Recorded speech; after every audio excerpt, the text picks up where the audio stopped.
dia faly mitafatafa amintsika rehetra mpanaraka tsy tapaka ny fandaharana eto amin'ny Jean Forêt Santé aty Canada indray ny tenako. Ny resantsika anio zany dia momba ilay virusy izay malaza dia malaza tokoa eran-tany amin'izao fotoana izao dia ny coronavirus izany. Ary dia mahatonga ny karazana fanaitainana sy ny karazana fanontaniana mipetraka eo amin'ny rehetra zany indrindra isika ao Madagasikara ny momba io coronavirus io. Io moa zany dia virusy mipoitra avy any Chine izy io zany hoe avy amin'ny ramanavy na ny chauve-souris izany. Dia nifindra tamin'ny olombelona dia ny olombelona samy olombelona zany no nifamindra an'ilay virusy. Ary dia efa mianaka eran'izao tontolo izao zany io virus io amin'izao fotoana izao ka dia miezaka zany ny mpitandro ny fahasalamana sy ny mpikarakara rehetra momba ny santé publique ny amin'ny hoe mba isorohana ny tsy fiparitahan'io virus io izany. Ka ny zavatra izay hoe tsara dia tsara zany angamba ny manatitratitra azy dia ny hoe tsy misy zany ny traitement manokana momba n'io virus io fa misy zany ny karazana hoe fandraisana tanana an'ilay olona arakaraky ny fisehoan'ny aretina. Ary indrindra zany dia atrotrateriko eto fa ny tena matanjaka indrindra tokony atao zany dia ny prévention na ny fitandrovana izany.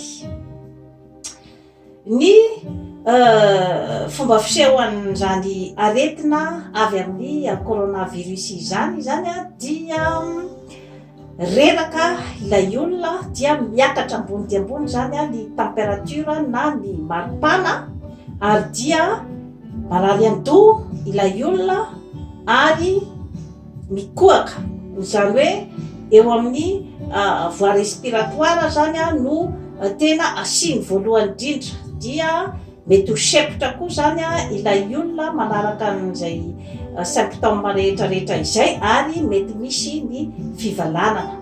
Ary tsara ho marihana fa rehefa tsy tratra aloha zany io karazana aretina io dia mety mitondra hatrany amin'ny fahafatesana. Ka ohatran'ny virus rehetra na ny virus ny sida izany na ny karazana virus izay mitondra an'ireny gripa izay nandripaka olona marobe teto ambonin'ny tany zany dia ny fiadina amin'io virus io zany no zava-dehibe ny fitandrovana. Tsy misy akory ny hoe fitandrovana dia hoe spesial manao ahoana fa dia ohatran'ny fitandrovana ny virus rehetra ihany dia amin'ny alalan'ny fanamafisana zany ny hery fiarovana ao amin'ny tenantsika olombelona na ny défense immunitaire izany satria ny virus zany dia ny hery fiarovana ao amin'ny tenantsika olombelona io zany no tafiany voalohany. Ka rehefa voatafika ny hery fiarovana ao amin'ny tenan'ny olombelona anankiray dia izay no mahatonga an'ilay aretina ary izay no mahatonga ny arerahana eo amin'ny olona iray.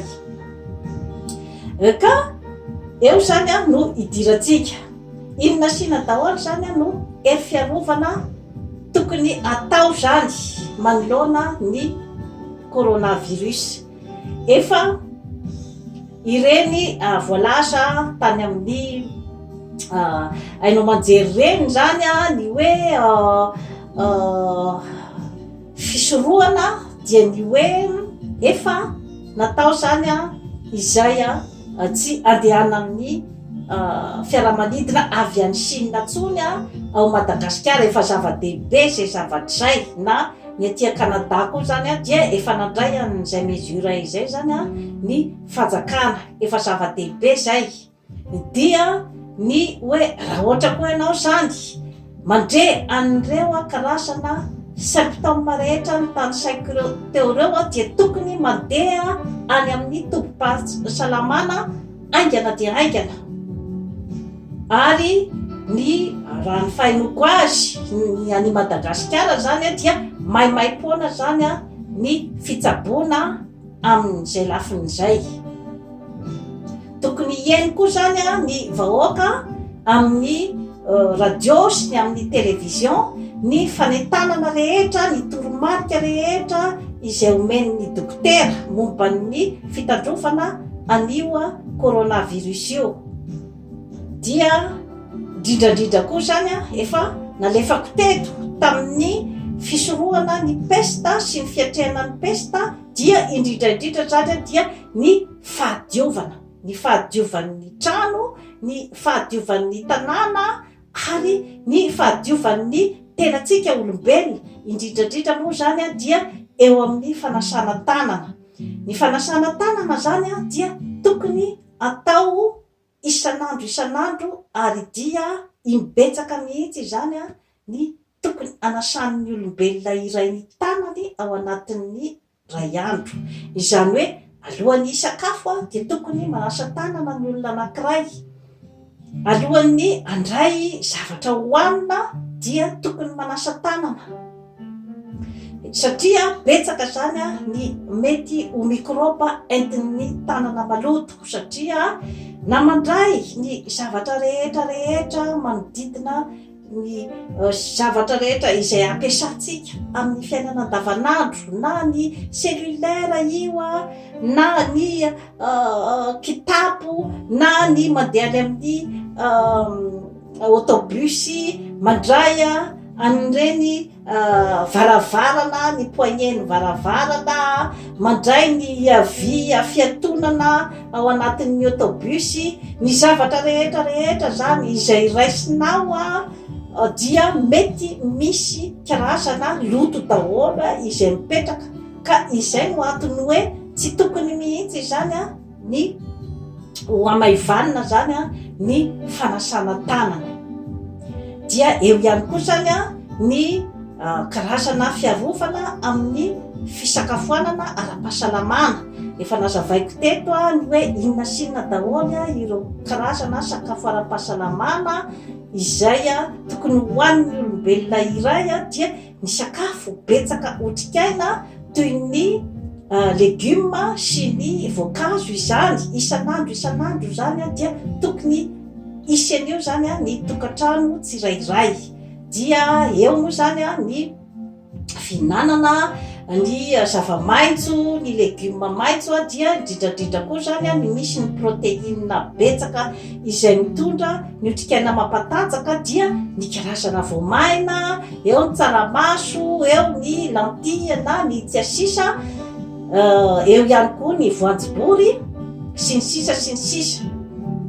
Dia efa nitarisaiko teto ihany koa ireo karazana voamaina toy ny voanjo, ny amandy, ny voankazo maina, ny fruits séchés zany toy ny raisin sec sy ny sisa zany. Ireny zavatra rehetra ireny dia mitondra otrikaina tsara dia tsara zany hohanina isanandro. Dia eo ihany koa moa zany ny trondro, ny henan'akoho, dia ny efa naveriko teto moa hoe ny henan'omby zany dia indray isan-kerinandro no tsara ihinanana azy. Ka ao Madagasikara zany dia misy an'ireo karazana sakafo rehetra izay nitanisaiko teo reo.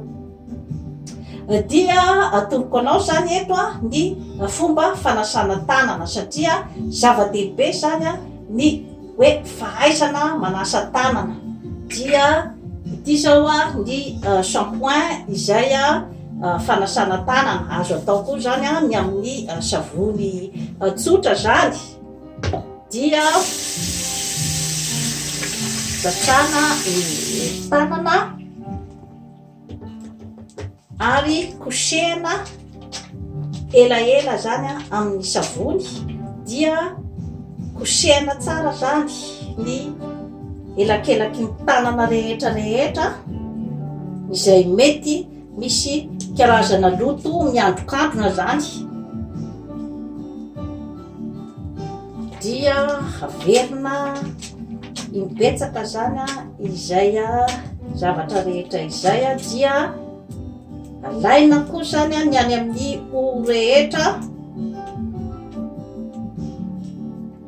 dia tsy avela mihitsy zany raha tsy madio tsara ny tanana ray manontolo zany, ary dia averina imbetsaka. Ny tenako manokana moa zany ato amin'ny klinika koa dia mahatratra hatrany amin'ny 10 mahery ny tenako no manasa tanana ato amin'ny klinikako, satria dia manasa tanana foana aho alohan'ny andray marary, aorinan'ny mandray marary, ary dia rehefa isakafo, rehefa avy misy zavatra avy niraisiko zany ka aiaiko fa mety misy mikroba, dia manasa tanana. Zany hoe ny fanasana tanana zany hoe dia tokony ampidirinao mihitsy zany ao anatin'ny emploi du temps-nao zany isan'andro, satria maro dia maro ny otrikaretina izay mety hoentin'ny tanana maloto,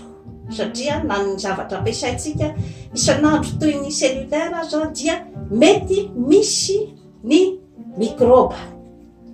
Dia sasana amin'ny rano amin'ny robinet zany tanana,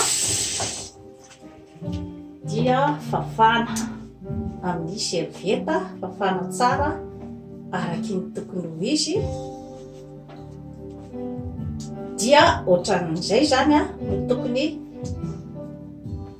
hitondranao ny fiainanao isan'andro, ary izay fahazarana izay dia tsy amin'ny fotoana mampisy ny valana retina ihany zay vao ampiasa n'izay karazana fahazarana amin'ny fahadiovan'izay, fa dia raisina amin'ny fiainana andavanandro, isan'andro mandritry ny androm-piainanao. Indrindrandrindra koa moa zany Madagasikara amin'izao fotoana zao dia mety miparitaka ny valana retina amin'ny resaka reti-kibo, amin'ny resaka hoe ny tondradrano sy ny sisa zany, ka dia mila andrahoana tsara ny sakafo rehefa mahandro ny sakafo izany, ary ny rano dia mila ampangotrahana tsara zany alohan'ny isotroana ny rano, fa tsy tokony mihitsy zany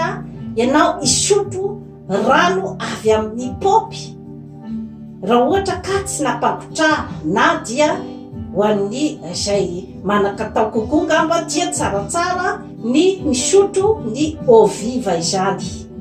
Dia toy izay sy toy izay indray zany tompoko lahy sy tompoko vavy no azona tolotranao anio manaova abonnement amin'ny Jean Forêt Santé aty Canada, ary dia tsy manadino ihany koa ny tenako manome ny fampiononana an'ireo tompony manamajo zany izay maty tamin'iny loza voajanahary izay nipoitra tao Madagasikara iny. Veloma tompoko.